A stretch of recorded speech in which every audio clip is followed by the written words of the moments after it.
Hello friends, welcome to editorial analysis by simplified civil services. आज 8 जून को total 2 article discuss करेंगे। एक article Indian express से और एक आर्टिकल द हिंदू से।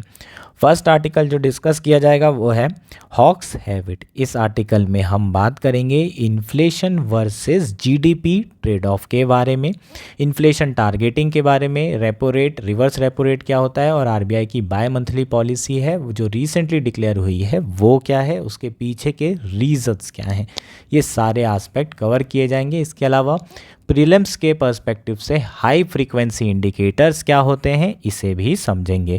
बहुत इंपॉर्टेंट ये आर्टिकल है आपके प्री और मेंस दोनों पर्सपेक्टिव से। नेक्स्ट आर्टिकल जो डिस्कस करेंगे वो है the centre is notional, the state the real entity. ये आर्टिकल द हिंदू में आया है और इस आर्टिकल में हम केंद्र सरकार और राज्य सरकार के बीच में जो फिक्शन है, जो कन्फ्लिक्ट है, उसके बारे में बात करेंगे और इसे आने वाले 5 सालों में कैसे कम किया जा सकता है इस पर चर्चा की जाएगी। इम्पॉर्टेंट आर्टिकल है और बहुत अच्छा आर्टिकल है।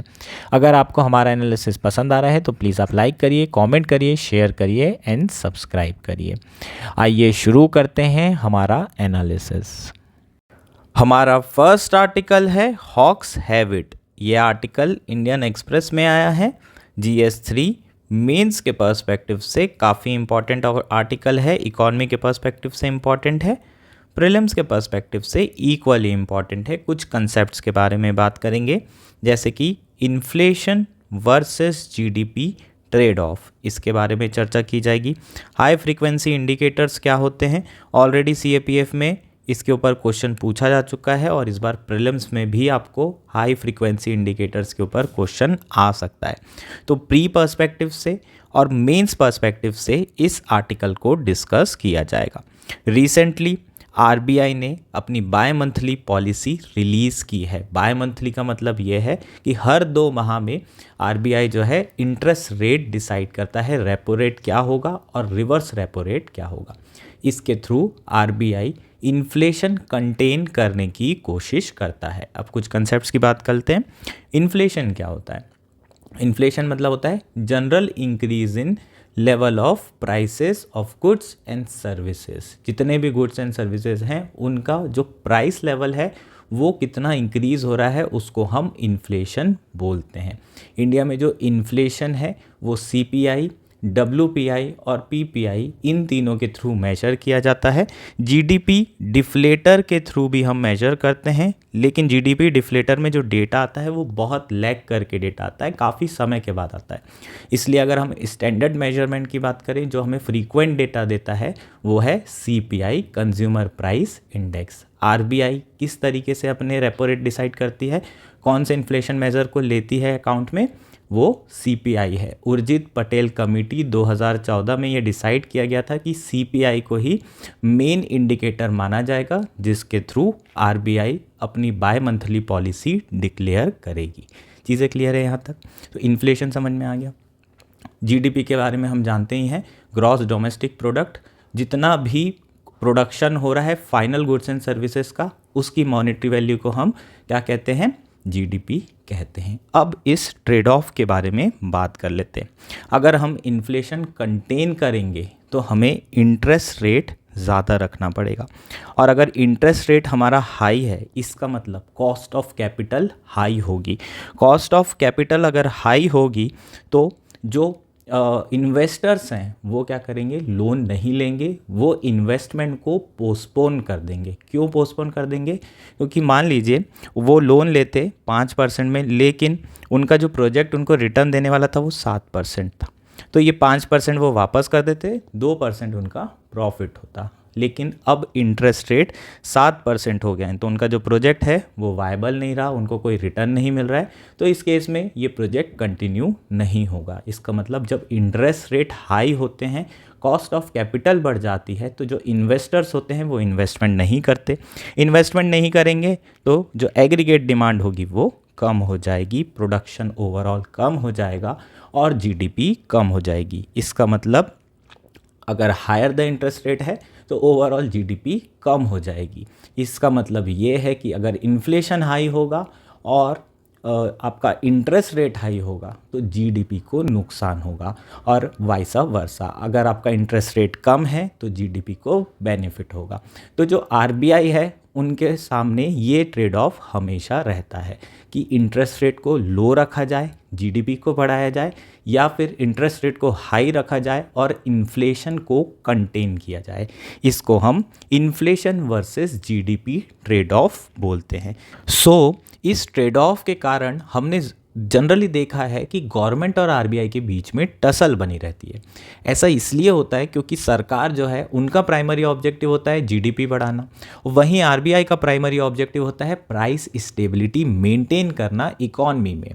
सेकेंडरी ऑब्जेक्टिव उनका भी ग्रोथ बढ़ाना होता है मॉनेटरी पॉलिसी के लिए थ्रू, लेकिन प्राइमरी ऑब्जेक्टिव उनका यही है कि वो प्राइस स्टेबिलिटी मेंटेन करे। अब क्वेश्चन ये है कि कितना इन्फ्लेशन अच्छा इन्फ्लेशन होता है, क्योंकि कुछ ना कुछ इन्फ्लेशन तो होना चाहिए।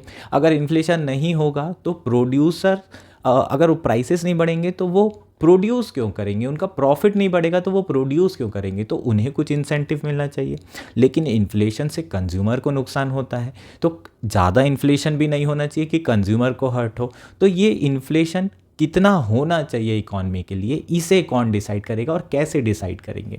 तो सरकार के द्वारा इस इशू को एड्रेस करने के लिए इन्फ्लेशन टारगेटिंग फ्रेमवर्क 2015 में इंट्रोड्यूस किया गया, और उस इन्फ्लेशन टारगेटिंग फ्रेमवर्क के थ्रू आरबीआई एक्ट 1934 में अमेंडमेंट किए गए, और इन्फ्लेशन टारगेटिंग या इन्फ्लेशन जो टारगेट किया जा रहा है उसकी एक लिमिट बना दी गई, और वो लिमिट है 4 + -2। हमेशा आरबीआई को जो इन्फ्लेशन है 2% से 6% के बीच में मेंटेन करना होता है, और ये सरकार के द्वारा डिसाइड किया गया है। इसे हम इन्फ्लेशन टारगेटिंग फ्रेमवर्क बोलते हैं। अगर जो आरबीआई है कंसेक्यूटिवली 3 क्वार्टर्स तक ये इन्फ्लेशन टारगेट मेंटेन नहीं कर पा रही है तो उसे एक रिपोर्ट देना पड़ता है सरकार को, जिसमें वो रीजंस बताएंगे कि वो फेल क्यों हुए इन्फ्लेशन टारगेटिंग को अचीव करने में। ये सारी चीज़ें इन्फ्लेशन टारगेटिंग फ्रेमवर्क के अंदर आती है। होपफुली ये चीज़ें क्लियर हैं। अब रेपो रेट और रिवर्स रेपो रेट तो आप जानते ही हैं, आरबीआई इंटरेस्ट रेट कैसे सेट करती है, रेपो रेट और रिवर्स रेपो रेट के थ्रू। रेपो रेट होता क्या है, रेपो रेट में जो एक इंटरेस्ट रेट होता है जिसमें आरबीआई कमर्शियल बैंक को लेंडिंग करती है। Reverse repo rate just opposite होता है, जो कमर्शियल बैंक हैं वो आरबीआई को जो डिपॉजिट जमा करते हैं उन्हें जो इंटरेस्ट बेनिफिट होता है उसे हम रिवर्स रेपो रेट बोलते हैं। तो आरबीआई जो है रेपो रेट और रिवर्स रेपो रेट टूल के थ्रू ही इंटरेस्ट रेट डिसाइड करती है। फिर ये ट्रांसमिशन ऑफ मॉनेटरी पॉलिसी होता है, फिर बैंक्स जो है डिसाइड करते हैं अपना इंटरेस्ट रेट, और फिर कंज्यूमर को फाइनल इंटरेस्ट रेट मिलता है, जिसके हिसाब से वो अपने इन्वेस्टमेंट और कंजम्पशन डिसीजंस लेते हैं। नाउ अब आर्टिकल के बारे में बात कर लेते हैं। इस बार जो है जो माई मंथली पॉलिसी डिसाइड हुई है उसमें आरबीआई ने रेपो रेट को चेंज नहीं किया है, और ये 8वीं बाई मंथली पॉलिसी है जिसमें स्टेटस को मेंटेन किया गया है। जो रेपो रेट है वो 6.5% के अराउंड अभी भी बना हुआ है। यहाँ पर जो आरबीआई की अप्रोच है थोड़ी सी कॉशियस अप्रोच है। क्यों? क्योंकि अगर हम इन्फ्लेशन देखें तो वो 5% के अराउंड रहा है 2023-24 में, और आपकी जो जीडीपी रही है वो 8% से ऊपर रही है। तो जीडीपी हेल्दी है, इन्फ्लेशन मॉडरेट लेवल पर है, इन्फ्लेशन टारगेटिंग थ्रेशोल्ड के अंदर है। तो यहाँ पर रूम तो बनता था कि आरबीआई क्या करे, जो इंटरेस्ट रेट है, रेपो रेट है, उसको कम कर दे, लेकिन उसके बावजूद भी आरबीआई ने इंटरेस्ट रेट को मेंटेन रखा है और स्टेटस को बना के रखा है। सबसे पहले इसके रीजंस को समझ लेते हैं। ऐसा इसलिए किया गया है क्योंकि अगर आप एक्सटर्नल एनवायरनमेंट की बात करें तो पूरे वर्ल्ड में कन्फ्लिक्ट चल रहे हैं, यूक्रेन रशिया क्राइसिस चल रहा है, और वेस्ट एशिया में भी क्राइसिस चल रहा है, Israel Palestine issue, Iran Palestine issue. तो बहुत ज़्यादा अनस्टेबिलिटी है वेस्ट एशिया रीजन में, और वेस्ट एशिया रीजन से ही हमारे यहाँ ऑयल आता है ना। हम लोग 80% ऑयल जो कंज्यूम कर रहे हैं वो इंपोर्ट करते हैं, और अगर कोई भी इनस्टेबिलिटी होती है, कोई भी कन्फ्लिक्ट होता है, तो जो ऑयल के प्राइसेस हैं वो बहुत ज़्यादा हाई हो जाते हैं। अगर ऑयल के प्राइसेस बढ़ेंगे तो डायरेक्टली और इनडायरेक्टली इंडिया में इन्फ्लेशन बढ़ेगा, जिसे हम इम्पोर्टेड इन्फ्लेशन भी बोल सकते हैं। तो चूँकि जो ग्लोबल एनवायरनमेंट है वो अभी सही नहीं है, पूरे वर्ल्ड में अगर देखें तो इन्फ्लेशन बहुत हाई है और वेस्टर्न कंट्रीज़ में जो ग्रोथ है वो भी कम है, तो ग्लोबली स्लो डाउन हो रहा है। तो एक्सटर्नल रीजंस के कारण आरबीआई ने ये कॉशियस अप्रोच अपनाई है। इसके बाद अभी अभी इलेक्शंस हुए हैं, तो बहुत सारी जो सरकार की सब्सिडीज़ हैं, हो सकता है कि सरकार अपनी सब्सिडीज़ जो दे रही थी उसे देना बंद कर दे। जैसे ही इलेक्शन कंप्लीट हुए, जो दूध के प्राइसेस थे, है ना, जो मिल्क के प्राइसेस थे, वो राइज़ होना शुरू हुए। तो बहुत सारी चीज़ों के प्राइसेस अभी हो सकता है कि बढ़ें, और इस केस में ओवरऑल जो इन्फ्लेशन होगा वो बढ़ता हुआ दिखाई दे रहा है। इसलिए आरबीआई ने ये कॉशियस अप्रोच रखी है। लेकिन अगर हम नेक्स्ट ईयर का फोरकास्ट की बात करें तो आरबीआई नेक्स्ट ईयर के लिए काफ़ी ऑप्टिमिस्टिक है। उनका ये मानना है कि नेक्स्ट ईयर में जो इन्फ्लेशन होने वाला है वो काफ़ी मॉडरेट रहेगा, कंट्रोलेबल इन्फ्लेशन रहेगा, जीडीपी ग्रोथ 7.2% के अराउंड रहेगी नेक्स्ट फिस्कल ईयर में। तो ग्रोथ भी हेल्दी रहेगी, इन्फ्लेशन भी कंट्रोल रहेगा अकॉर्डिंग टू आरबीआई एस्टिमेट। इसके पीछे के रीजंस क्या हैं? साउथ वेस्ट मानसून नॉर्मल से अबव रहने वाला है, ऐसी एक्सपेक्टेशन की जा सकती है। आईएमडी के फोरकास्ट भी यही बता रहे हैं। लास्ट ईयर एल नीनो था, इस बार ला लीना रहने वाला है। एल नीनो में पानी कम गिरता है, ला लीना में वर्षा ज़्यादा होती है। तो कहीं ना कहीं जो एग्रीकल्चर एक्टिविटी है वो मोमेंटम लेगी और एग्रीकल्चर जीडीपी बढ़ेगी। एग्रीकल्चर जीडीपी बढ़ेगी तो जो रूरल पीपल हैं उनकी परचेसिंग पावर बढ़ेगी। उनकी परचेसिंग पावर बढ़ेगी तो वो इंडस्ट्रियल गुड्स की डिमांड बढ़ेगी। इंडस्ट्रियल गुड्स की डिमांड बढ़ेगी तो इंडस्ट्री का प्रोडक्शन बढ़ेगा और ओवरऑल इंडस्ट्रियल सेक्टर इन्वेस्ट करना शुरू करेगा, प्राइवेट सेक्टर इन्वेस्ट करना शुरू करेगा। अभी अगर हम देखें तो जो इन्वेस्टमेंट हो रहा है वो बाय एंड लार्ज गवर्नमेंट कर रही है कैपिटल एक्सपेंडिचर के थ्रू, और ये हमने प्रीवियस आर्टिकल्स में भी डिस्कस किया हुआ है। इसके अलावा जो मैन्युफैक्चरिंग सेक्टर है और सर्विस सेक्टर है वो लास्ट ईयर बहुत अच्छा ग्रो किया है, और अगर प्राइवेट इन्वेस्टमेंट एक्टिविटी इस बार फिर से पिकअप होती है तो कहीं ना कहीं आपके जो मैन्युफैक्चरिंग सेक्टर है और सर्विस सेक्टर है वो भी अच्छा परफॉर्म करेंगे। जो बैंक की बैलेंस शीट है वो ऑलरेडी जो है हेल्दी हो चुकी है। कॉरपोरेट की जो बैलेंस शीट है वो भी हेल्दी हो चुकी है। जो ट्विन बैलेंस शीट प्रॉब्लम था, जब बहुत ज़्यादा बैंक में एनपीए हुआ करता था, नॉन परफॉर्मिंग एसेट, और बहुत सारे कॉरपोरेट की बैलेंस शीट ख़राब हो रखी थी, वो प्रॉब्लम अब नहीं है। प्राइवेट जो इन्वेस्टमेंट एक्टिविटी है वो पिकअप हो सकती है।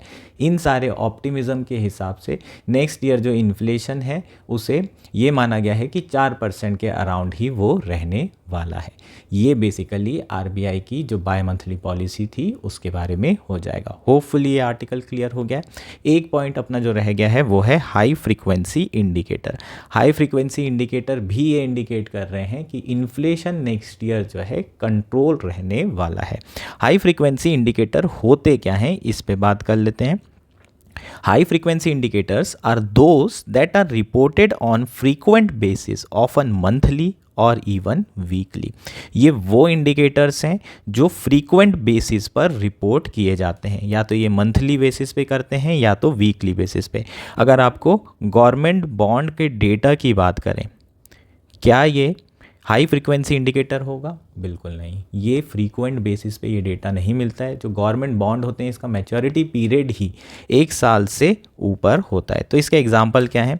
जैसे इलेक्ट्रिसिटी कंजम्पशन डेटा है, सेल्स ऑफ टू व्हीलर्स है, पीएमआई मैन्युफैक्चरिंग, आपने हिंदू आर्टिकल्स में पढ़ा होगा, हर वक्त जो है हर महीने 2 महीने में पीएमआई मैन्युफैक्चरिंग का डेटा आ जाता है।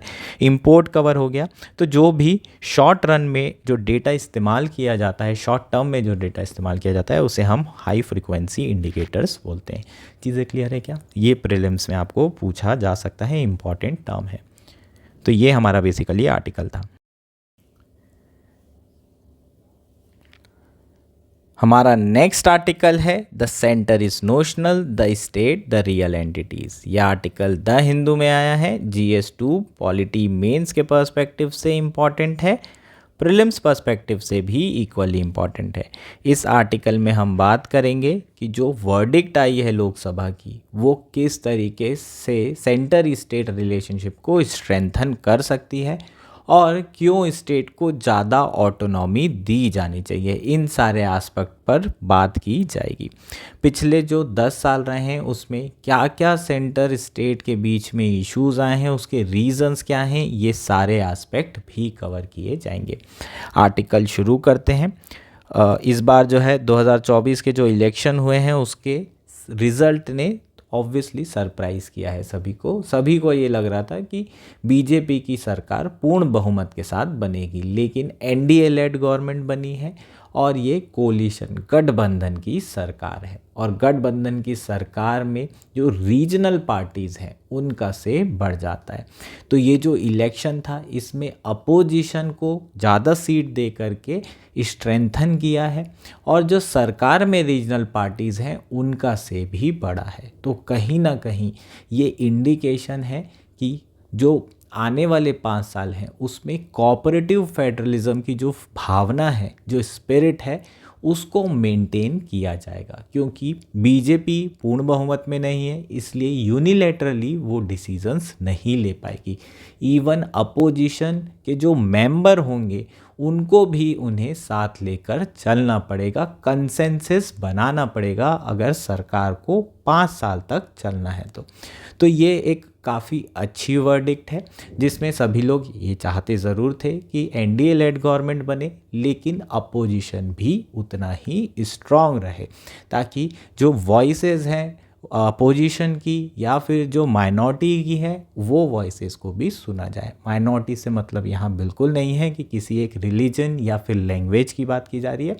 माइनॉरिटी वॉइसेस का मतलब ये है कि बहुत जो कम नंबर में लोग हैं अगर वो कुछ आवाज़ उठा रहे हैं तो उनकी वॉइसेस को भी सुना जाना चाहिए और यही हमारी डेमोक्रेसी की खास बात होती है। अगर हम बात करें पिछले 10 सालों में तो बहुत ज़्यादा हमें सेंटर स्टेट रिलेशन में डिटोरिएशन देखने को मिला है। जो अपोजिशन रूल्ड स्टेट्स हैं वो हमेशा कंप्लेंट करते रहे हैं कि केंद्र सरकार उनके साथ स्टेप मदरली ट्रीटमेंट कर रही है और अपोजिशन रूल्ड स्टेट को सुप्रीम कोर्ट भी बार बार जाना पड़ा है। जैसे कि केरला ने कंप्लेंट की है कि उन्हें जो ट्रांसफ़र ऑफ रिसोर्सेज हैं वो एडुकेटली नहीं किया जा रहा है। वहीं कर्नाटका गवर्नमेंट ने कंप्लेंट की है कि उन्हें ड्रॉट रिलीफ नहीं दे रहा है केंद्र सरकार। वेस्ट बंगाल कह रहा है कि उन्हें मनरेगा के लिए जो फंड देने चाहिए वो केंद्र सरकार ने रोक के रखा है। तो इस तरह के जो इश्यूज़ हैं वो बहुत ज़्यादा हमें देखने को मिले हैं।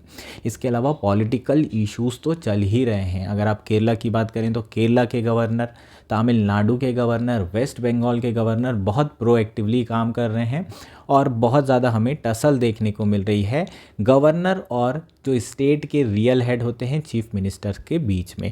यहाँ जो हम इश्यूज़ के बारे में बात कर रहे हैं जनरली ये इकोनॉमिक इश्यूज़ हैं। तो इस तरह के इश्यूज़ आपको देखने के लिए मिले हैं पिछले 10 सालों में, जिससे सेंट्रल स्टेट रिलेशन बहुत ज़्यादा ख़राब हुए हैं। नेक्स्ट बात कर लेते हैं कुछ और इश्यूज़ की जो कि पिछले 10 साल में रहे हैं स्टेट और स्टेट के बीच में और केंद्र सरकार और स्टेट के बीच में, जिसके कारण ये रिलेशन ख़राब हुए हैं। पहला जो इशू है वो है water sharing issue. Water sharing issue किन के बीच में होता है? स्टेट और स्टेट के बीच में होता है। यहाँ पर जो केंद्र सरकार का रोल होता है आर्टिकल 263 के अंदर जो है वो ट्रिब्यूनल बनाते हैं, उसके बाद सारी चीज़ें डिसाइड होती है। लेकिन कहीं ना कहीं जो नॉन बीजेपी रूल्ड स्टेट हैं उनका ये मानना है कि केंद्र सरकार जो है बायस्ड रहती है और किसको फेवर करती है? जो बीजेपी रूल्ड स्टेट हैं। तो इसके कारण जो है केंद्र सरकार और अपोजिशन रूल्ड स्टेट के बीच में एक टेंशन बनी रहती है और उससे जो कोऑपरेटिव फेडरलिज्म की स्पिरिट है वो एंश्योर नहीं हो पा रही है। नेक्स्ट बात करते हैं। नेक्स्ट जो कन्फ्लिक्ट होता है वो फंड डिवॉल्यूशन से होता है। अब आर्टिकल की जो हेडिंग है उस पर जाते हैं। Centre is notional, state is real entity. सारे एक्सपेंडिचर कहाँ होते हैं? स्टेट गवर्नमेंट में होती है। केंद्र सरकार क्या है? एक इमेजिनरी गवर्नमेंट है जो सारी स्टेट गवर्नमेंट के ऊपर एक नोशनल गवर्नमेंट है। अब कोई भी केंद्र सरकार कहीं एक्सपेंडिचर करेगी तो वो किसी स्टेट में करेगी, है ना। तो यहाँ पर जो स्टेट गवर्नमेंट होती है वो रियल एंटिटी होती है। सारा रेवेन्यू कौन जनरेट करता है? स्टेट गवर्नमेंट ही जनरेट करती है। और सारा का सारा जो रेवेन्यू है वो कलेक्ट कौन करता है? वो बाय एंड लार्ज केंद्र सरकार कलेक्ट करती है। पर्सनल इनकम टैक्स किसके पास जाता है? केंद्र सरकार। कॉर्पोरेट इनकम टैक्स किसके पास जाता है? केंद्र सरकार। जीएसटी सेंटर और स्टेट दोनों शेयर करते हैं। और ओवरऑल अगर हम टैक्सेस की बात करें तो केंद्र सरकार जो है स्टेट के साथ वो टैक्स शेयर करती है, ठीक। लेकिन यहाँ रियल एंटिटी कौन है? स्टेट। तो कहीं ना कहीं स्टेट को फंड्स इकट्ठा करने में ज़्यादा जो है ऑटोनॉमी दी जानी चाहिए। अगर ये नहीं होगी तो कन्फ्लिक्ट इनके बीच में जो टेंशन है वो बना रहेगा। फंड डिवॉल्यूशन होता कैसे? आर्टिकल 280 के अंदर फाइनेंस कमीशन कॉन्स्टिट्यूट किया जाता है हर 5 सालों में। और ये फाइनेंस कमीशन डिसाइड करता है कि केंद्र सरकार और राज्य सरकार के बीच में जो फंड डिवॉल्यूशन है वो कितना होगा। और फिर हॉरिजॉन्टल डिवॉल्यूशन होता है, इसे वर्टिकल डिवॉल्यूशन बोलते हैं, इसे हॉरिजॉन्टल। स्टेट और स्टेट के बीच में कितना होगा? लेट्स से 100 रुपये है टोटल और 50 रुपये स्टेट में डिस्ट्रीब्यूट कर दिया। अब स्टेट तो 28 हैं, ये 50 रुपये 28 स्टेट में कैसे डिस्ट्रीब्यूट होंगे उसका फॉर्मूला भी फाइनेंस कमीशन ही देता है। तो जो फाइनेंस कमीशन का टर्म ऑफ रेफरेंस होता है वो केंद्र सरकार डिसाइड करती है, वो अपने फेवर में डिसाइड करती है। इसलिए जनरली जो फंड होता है, जो रिसोर्सेज होते हैं, उसका कंट्रोल किसके पास होता है? केंद्र सरकार के बाद। और फिर कहीं ना कहीं ये जो स्टेट और सेंटर के बीच में कन्फ्लिक्ट है फंड को लेकर के बना हुआ रहता है और टेंशन बनी हुई रहती है। नेक्स्ट है जो गैप है रिच और पुअर स्टेट्स के बीच में, वो आज भी बना है और इसके कारण स्टेट के बीच में एक टेंशन बनी रहती है। जनरली आपने साउथ और नॉर्थ डिवाइड के बारे में सुना होगा। जब भी फाइनेंस कमीशन सेटअप किया जाता है तब स्टेट जो साउथ के हैं वो बोलते हैं कि हम सारा रेवेन्यू जनरेट करके देते हैं और सारा इन्वेस्टमेंट आप यूपी बिहार में कर देते हो, मध्य प्रदेश बीमारू स्टेट में कर देते हो। ये तो गलत बात है, सारा एक्सपेंडिचर उनको पैसा हम दे रहे हैं। लेकिन यहाँ पर जो साउथ के स्टेट हैं ये भूल जाते हैं कि उनको जो मार्केट मिल रहा है वो इन्हीं पुअर स्टेट्स में मिल रहा है। इन पुअर स्टेट्स की सेविंग जारी है तभी इन्हें रेवेन्यू मिल रहा है। अब मुंबई की बात करते हैं, let's say example. Mumbai commercial capital है, सारे बड़ी कंपनी के हेडक्वार्टर्स मुंबई में हैं, लेकिन इसका मतलब ये नहीं है कि प्रोडक्शन वहीं हो रहा है। अकाउंटिंग वहाँ हो रही है, इसलिए जितना भी टैक्स है वो मुंबई की गवर्नमेंट या फिर जो महाराष्ट्र की गवर्नमेंट है वो इकट्ठा करके दे रही है। इसका मतलब ये नहीं है कि प्रोडक्शन पहली बात तो वहीं हो रहा है और उनके लिए महाराष्ट्र से प्रोडक्शन हो भी रहा है तो उनके लिए जो मार्केट मिल रहा है उन्हें, वो बाकी जो बिहार यूपी स्टेट है जहाँ पॉपुलेशन ज़्यादा है वहाँ मिल रहा है। और प्लस इन स्टेट के जो माइग्रेंट्स हैं वो यहाँ के काम कर रहे हैं तो इन्हें सस्ते लेबर भी मिल रहे हैं। सो जो रिच स्टेट हैं उन्हें कहीं ज़्यादा बेनिफिट हो रहा है पुअर स्टेट्स के कारण, और इसलिए ये जस्ट होगा, ये जस्टिस होगी कि पुअर स्टेट में ज़्यादा से ज़्यादा जो है फंड को डिवॉल्यूशन किया जाए। लेकिन उसके बावजूद भी ये जो गैप है अभी भी बना हुआ है, ठीक। तो चीज़ें क्लियर है। तो यहाँ पर जो केंद्र सरकार है उसकी बायसनेस के कारण भी ये जो गैप है वो बना हुआ है। ज़्यादा डिवॉल्यूशन अगर स्टेट में करेंगे तभी तो जो पुअर स्टेट हैं उन्हें ज़्यादा फंडिंग या फिर उन्हें ज़्यादा फंड्स रिसोर्सेज दिए जा सकेंगे। नेक्स्ट बात करते हैं, जो फाइनेंस कमीशन है वो केंद्र सरकार और राज्य सरकार के बीच में फ़ंड डिवॉल्व कर दी। अब ये राज्य सरकार रियल एंटिटी है, केंद्र सरकार तो नोशनल है। इसका मतलब जो 60% फंड लेट से अगर केंद्र सरकार को दिए गए तो वो कहीं ना कहीं किसी ना किसी स्टेट में ही एक्सपेंडिचर करेगी। हो सकता है थोड़ा बहुत एक्सपेंडिचर फॉरेन रिलेशन के लिए कर ले, थोड़ा बहुत एक्सपेंडिचर एडमिनिस्ट्रेशन जो सैलरी है उसके लिए कर ले, लेकिन जो फंड बचेगा उसे कहीं ना कहीं स्टेट गवर्नमेंट में ही तो एक्सपेंडिचर करना पड़ेगा। तो यहाँ ये भी एक सोर्स ऑफ कन्फ्लिक्ट बनता है अलग अलग स्टेट गवर्नमेंट और केंद्र सरकार के बीच में। नेक्स्ट पॉइंट है, centre is a notional entity so the expenditure by the centre has to be on some states, this become a source of conflict between the centre and the state. जो केंद्र सरकार है उनके ऊपर politics खेलने के आरोप लगते हैं इन एलोकेशन ऑफ दिस फंड। जो केंद्र सरकार है ये 60% जो फंड है इसको उन राज्यों में लगाती है जो बीजेपी रूल्ड स्टेट हैं। इस तरह के एलिगेशंस कौन लगाता है? अपोजिशन रूल्ड स्टेट के जो सीएम्स हैं या फिर जो गवर्नमेंट है वो लगाती है। सरकार जो पिछले 10 साल सरकार रही है एनडीए, उनके ऊपर हमेशा ये एक्यूजेशंस लगे हैं कि वो गुजरात और यूपी को फेवर करते आए हैं बाकी अपोजिशन रूल स्टेट के अगेंस्ट में। तो इससे कहीं ना कहीं एक मैसेज जाता है किसको? पब्लिक को, कि अगर आप जो है केंद्र में अगर बीजेपी की सरकार है तो राज्य में भी बीजेपी की सरकार ही आपको चुन के लाना होगा, तभी आपके स्टेट को जो फंड्स हैं वो मिलेंगे और आपका स्टेट डेवलप होगा। और इसी के कारण डबल इंजन की सरकार जो है, ये टर्म आपको बहुत ज़्यादा सुनने मिला होगा। ऐसे में डबल इंजन की सरकार बनती है, स्टेट में भी जो है जो बीजेपी की है उन्हीं की सरकार बनेगी, क्योंकि केंद्र में बीजेपी की सरकार है। लोगों को ये लगता है कि भाई जब केंद्र में बीजेपी की है तो यहाँ पर हमें बेनिफिट तभी होगा जब यहाँ पर भी हम बीजेपी को ही जिताएंगे।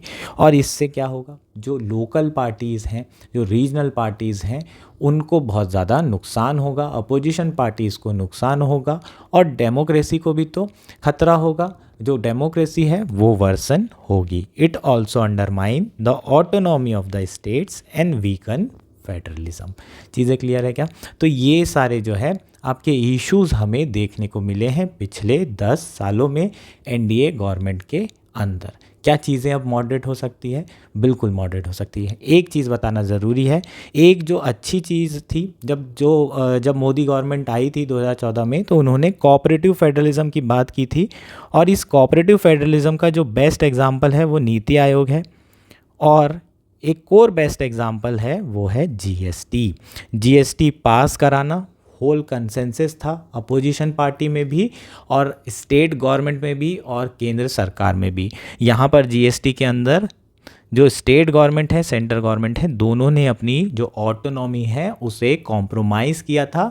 टैक्स लगाने की जो ऑटोनॉमी है उसे कॉम्प्रोमाइज़ किया गया था और दोनों ही फंड शेयर कर रहे हैं। ये लास्ट एग्जांपल था जहाँ पर अपोजिशन रूल्ड स्टेट्स प्लस जो जितने भी स्टेट हैं जो कि बीजेपी के स्टेट थे, रूल्ड स्टेट थे, सारे लोगों ने मिल कर के जो है केंद्र सरकार के इस डिसीज़न को सपोर्ट किया है और यहाँ पर ही फ्रिक्शन कम आया था।